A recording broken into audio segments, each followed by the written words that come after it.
Good afternoon to all of you. I am Wasim Khan. Today we discuss on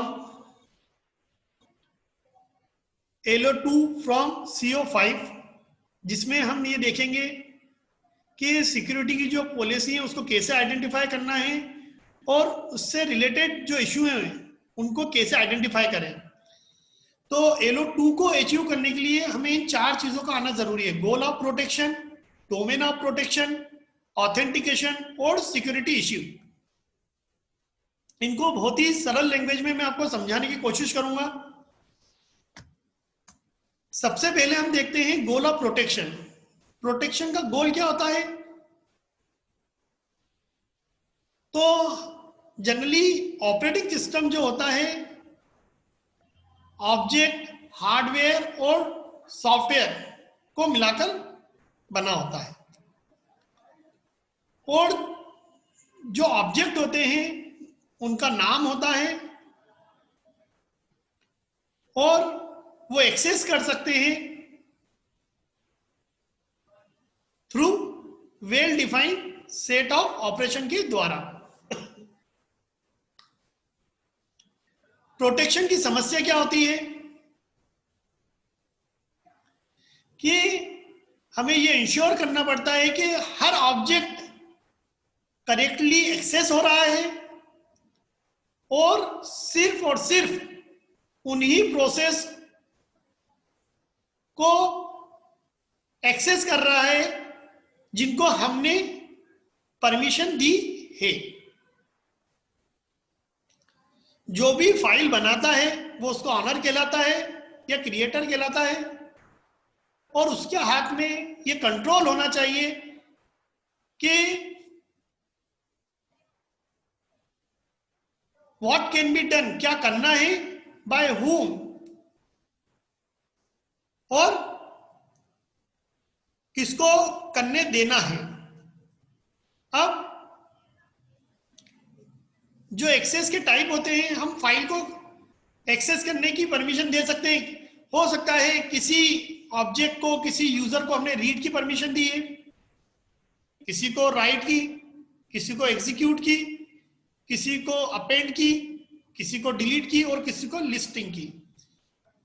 ये जो access के right होते हैं ये फाइल ऑनर या क्रिएटर देता है फाइल को एक्सेस करने के लिए कि किस यूजर को क्या राइट्स के एक्सेस है।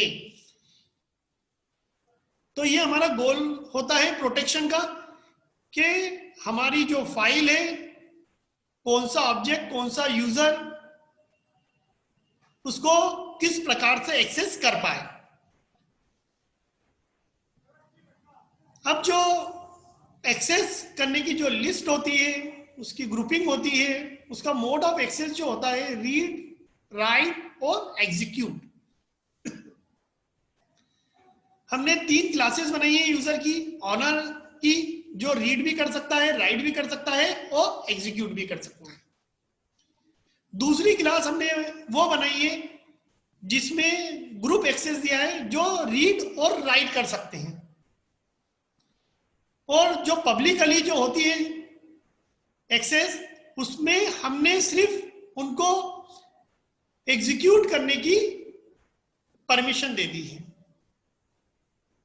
ये हमारे ऊपर है कि हम किसको रीड करने की परमिशन दें, किसको राइट करने की, किसको एग्जीक्यूट करने की। डोमेन ऑफ प्रोटेक्शन को अगर हम देखते हैं तो डोमेन ऑफ प्रोटेक्शन भी कलेक्शन होता है प्रोसेस और ऑब्जेक्ट का।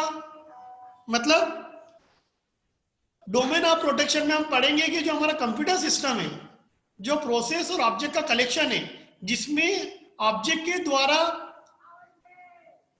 हम बता रहे हैं बहुत हार्डवेयर और सॉफ्टवेयर ऑब्जेक्ट को। हार्डवेयर ऑब्जेक्ट में हमारे सीपीयू, प्रिंटर आते हैं। सॉफ्टवेयर में जैसे फाइल्स और प्रोग्राम आते हैं। हर ऑब्जेक्ट का एक यूनिक नाम होता है जिसको हम डिफरेंशिएट करते हैं अदर ऑब्जेक्ट के से। सिस्टम के अंदर, और हर ऑब्जेक्ट एक्सेस कर सकता है by the well defined of operation या मीनिंगफुल ऑपरेशन के द्वारा प्रोसेस को। जो हमारी प्रोसेस होती है उनका एक्सेस अलाउ होता है सिर्फ और सिर्फ उन रिसोर्सेज के लिए जिनका ऑथराइजेशन है। इसका मतलब यह हुआ एट एनी टाइम हमारी जो प्रोसेस है वो किसी भी रिसोर्स को एक्सेस कर सकती है for performing the task if they are authorised.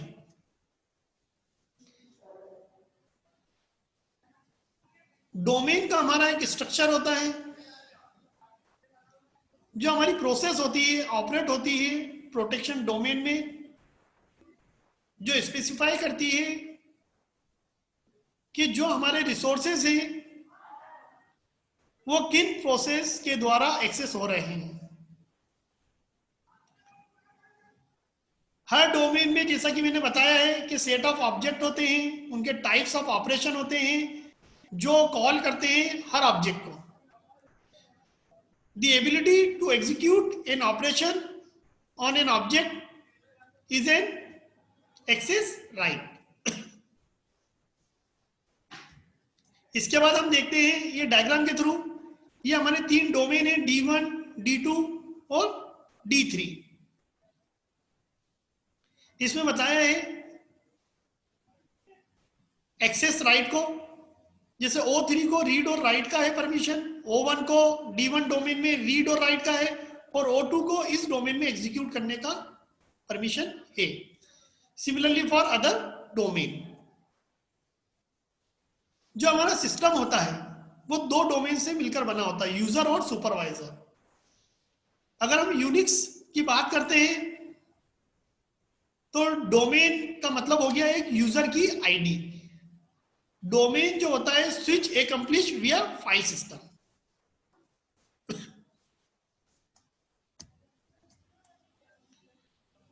ये जो रिंग है 0, ring 1 up to ring n-1, हर रिंग एक डोमेन को रिप्रेजेंट करती है। इसको हम एक एक्सेस मैट्रिक्स के थ्रू भी समझ सकते हैं कि जो हमारा प्रोटेक्शन है एज ए मैट्रिक्स, जिसमें हम एक्सेस मैट्रिक्स नाम दिया है, नाम कि जो रो है वो रिप्रेजेंट करेगी डोमेन को और जो हमारा कॉलम है रिप्रेजेंट करेगा ऑब्जेक्ट को। जैसे ये जो हमारे कॉलम है ये ऑब्जेक्ट को रिप्रेजेंट कर रहे हैं और ये जो रो है ये हमारे डोमेन को रिप्रेजेंट करते हैं।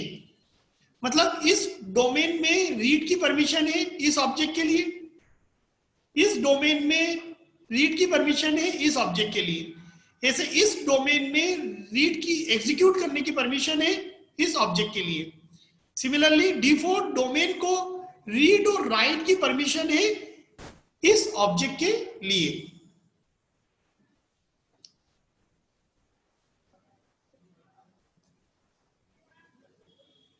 जो एक्सेस मैट्रिक्स है डिजाइन हुई है separate mechanism from policy. Mechanism जो होती है वो ऑपरेटिंग सिस्टम प्रोवाइड करता है एक्सेस मैट्रिक्स प्लस रूल्स, और जो पॉलिसी होती है, जो नीति होती है, यूजर डिक्टेट्स पॉलिसी, मतलब यूजर उसको डिक्टेट करता है, बताता है। इंप्लीमेंटेशन जो होता है एक्सेस मैट्रिक्स का वो इस बेसिस के ऊपर होता है कि उसमें कॉलम होते हैं जो access control list for one object के लिए होते हैं, और जो रो होती है कैपेबिलिटी लिस्ट होती है जिसको बोलते हैं की। ये डायग्राम बिल्कुल क्लियर दिख रहा है कि कौन से डोमेन में किस ऑब्जेक्ट के लिए हमें क्या परमिशन है, क्या एक्सेस करना है।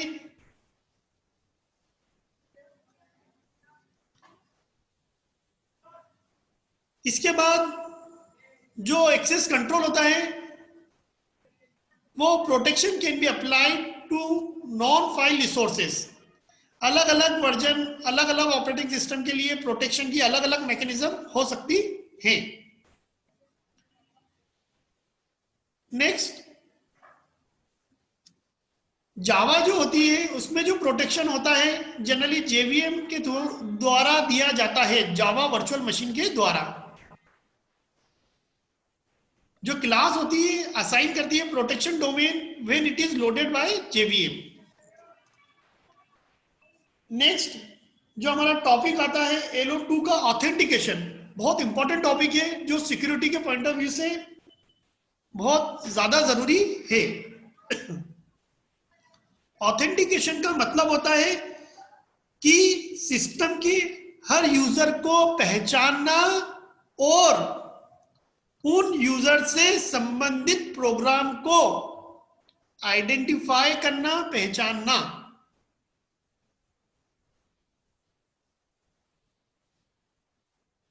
ऑपरेटिंग सिस्टम की रिस्पॉन्सिबिलिटी होती है कि वो प्रोटेक्शन सिस्टम को क्रिएट करे कि कौन सा यूजर कौन सा प्रोग्राम रन कर रहा है और वो ऑथेंटिक है या नहीं। ऑथेंटिकेट है या नहीं का मतलब ये हो गया है कि ऑथेंटिकेशन का मतलब हो जाता है टू आइडेंटिफाई, रिकॉग्नाइज यूजर।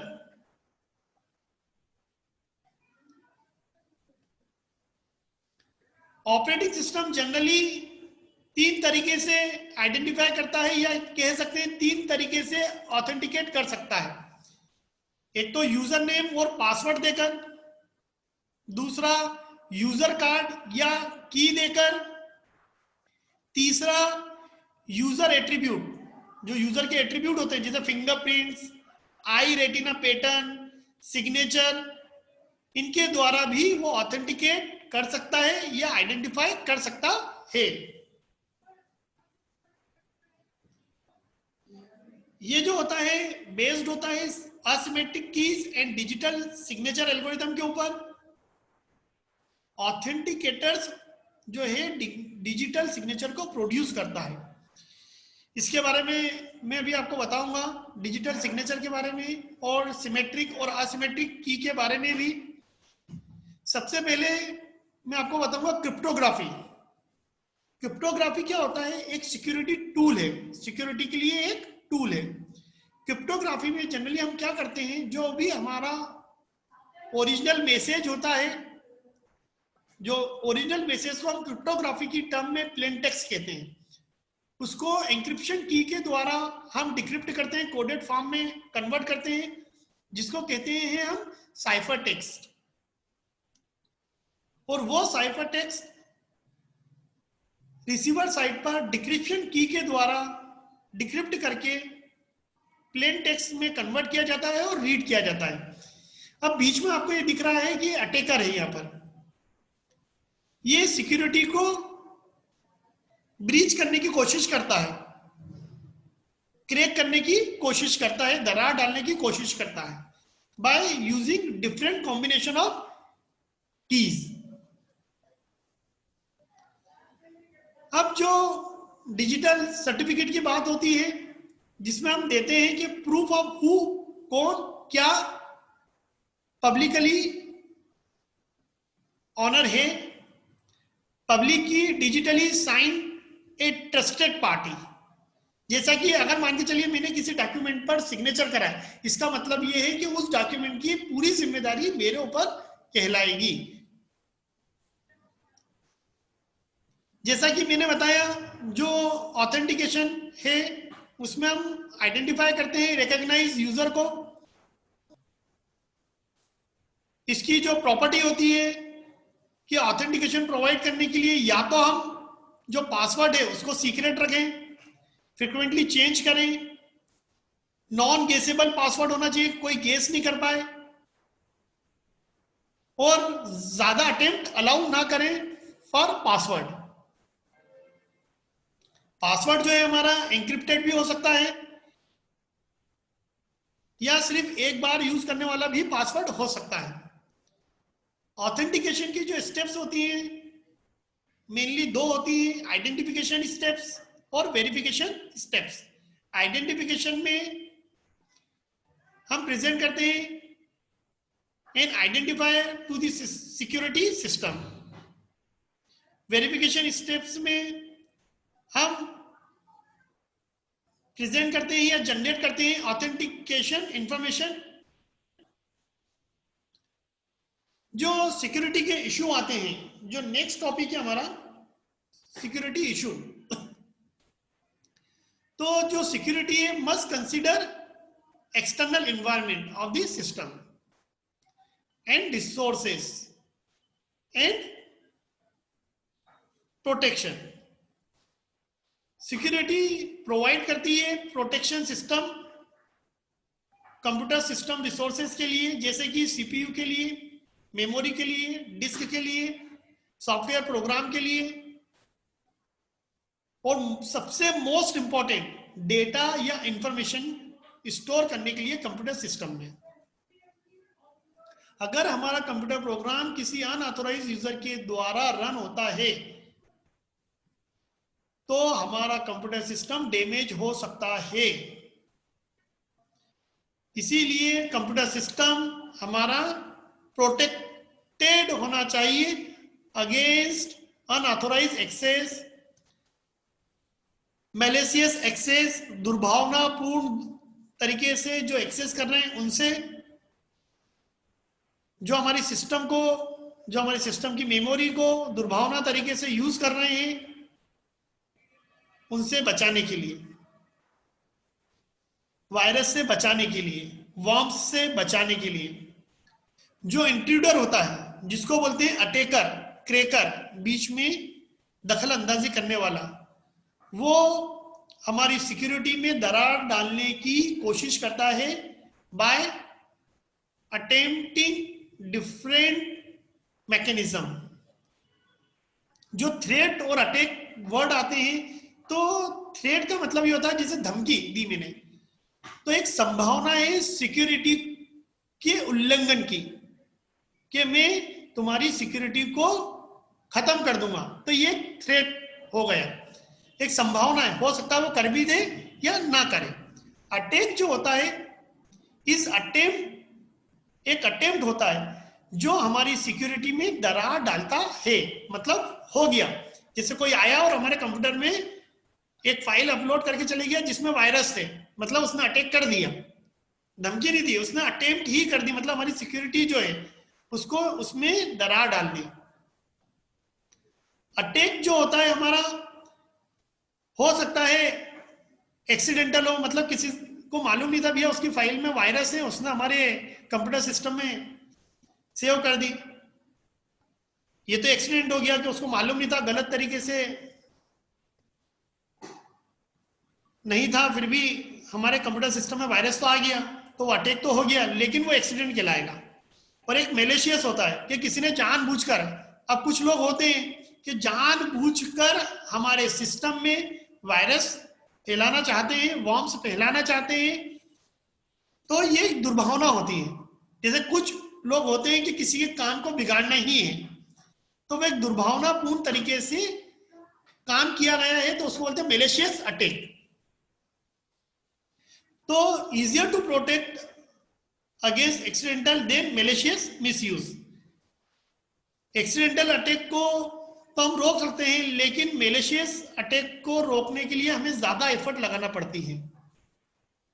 जो हमारी सिक्योरिटी वायलेट होती है, जो हमारी सिक्योरिटी का उल्लंघन होता है, उसमें कैटेगरीज में कौन कौन सी तरीके से उल्लंघन हो सकता है? कॉन्फिडेंशियलिटी में दरार डालकर, इंटीग्रिटी में दरार डालकर, अवेलेबिलिटी में दरार डालकर, सर्विसेज को चुराकर, सर्विसेज को खत्म कर कर, और उसकी कुछ मेथड भी होती है सिक्योरिटी को वायलेट करने की, जिसमें आती है मैस्करेडिंग, जो हमारे ऑथेंटिकेशन में दरार डालती है। रिप्ले अटैक भी होता है, जिसमें मैसेज को मॉडिफाई किया जाता है और रिसीवर साइड भेज दिया जाता है। ओरिजिनल मैसेज को मॉडिफाई कर कर रिसीवर साइड पे भेज देना। सेंडर ने जो भेजा है उसे नहीं, सेंडर ने जो भेजा उसको बीच में से लिया, उसमें कुछ मॉडिफिकेशन करा और रिसीवर साइड भेज दिया। अब रिसीवर को लगता है कि वही मैसेज ओरिजिनल है, इसको बोलते हैं रिप्लाई अटैक, कि मैसेज को मॉडिफाई करके रिसीवर साइड भेज दिया। Man in the middle attack, session hijacking. अब क्या होता है, स्टैंडर्ड सिक्योरिटी अटैक होते हैं बीच बीच में, कि कोई बीच में बात सुनकर भी आपकी सिक्योरिटी को वायलेट कर रहा है। सिक्योरिटी के जो मेजर हैं उनके भी लेवल होते हैं अलग अलग, at 4 levels to be effective, physical, human, operating system और नेटवर्क। ये 4 लेवल होते हैं सिक्योरिटी को मेजर करने के, फिजिकली, ह्यूमन, ऑपरेटिंग सिस्टम और नेटवर्क। अब क्रिप्टोग्राफी का जैसे मैंने बताया है कि as a security tool use करते हैं। क्रिप्टोग्राफी जनरली 2 टाइप की होती है, सिमेट्रिक की क्रिप्टोग्राफी और असिमेट्रिक की क्रिप्टोग्राफी। फॉर एग्जांपल मैं यहाँ बात करता हूँ, ये सेंडर है, इसका जो मैसेज है वो ओरिजिनल मैसेज है प्लेन टेक्स्ट, इसको मैंने शेयर्ड सीक्रेट की के द्वारा एन्क्रिप्ट करा। शेयर्ड सीक्रेट की का मतलब ये होता है कि सेंडर और रिसीवर को ही सिर्फ उस की के बारे में मालूम है, इन दोनों के बीच में वो की शेयर्ड है। अब इन्होंने शेयर्ड सीक्रेट की के द्वारा सेंडर ने उसको एन्क्रिप्ट करा और प्लेन टेक्स्ट को साइफर टेक्स्ट में कोडेड फॉर्म में कन्वर्ट कर दिया। अब रिसीवर क्या करता है, शेयर्ड सीक्रेट की के द्वारा उस साइफर टेक्स्ट को कन्वर्ट करता है प्लेन टेक्स्ट में ओरिजिनल इंफॉर्मेशन में। Plain text is called original information, और रिसीवर उसको रीड कर लेता है। अब सपोज ये तो हो गया सिमेट्रिक की क्रिप्टोग्राफी, जिसमें सेंडर और रिसीवर शेयर्ड सीक्रेट की का यूज करते हैं। एक दूसरा होता है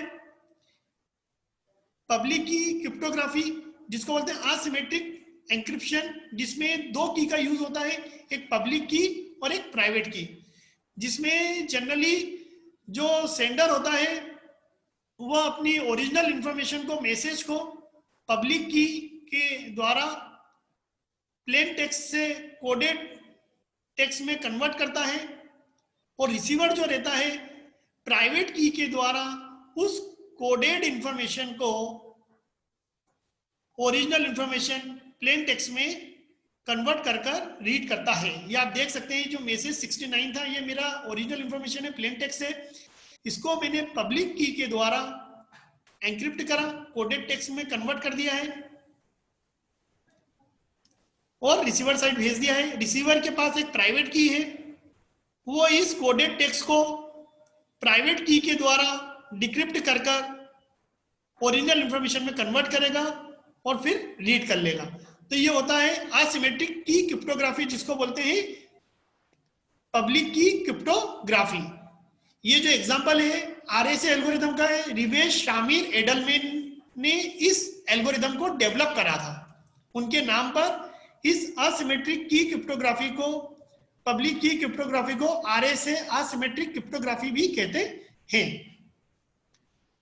तो आज का लेक्चर में यही समाप्त करूंगा। Thank you very much.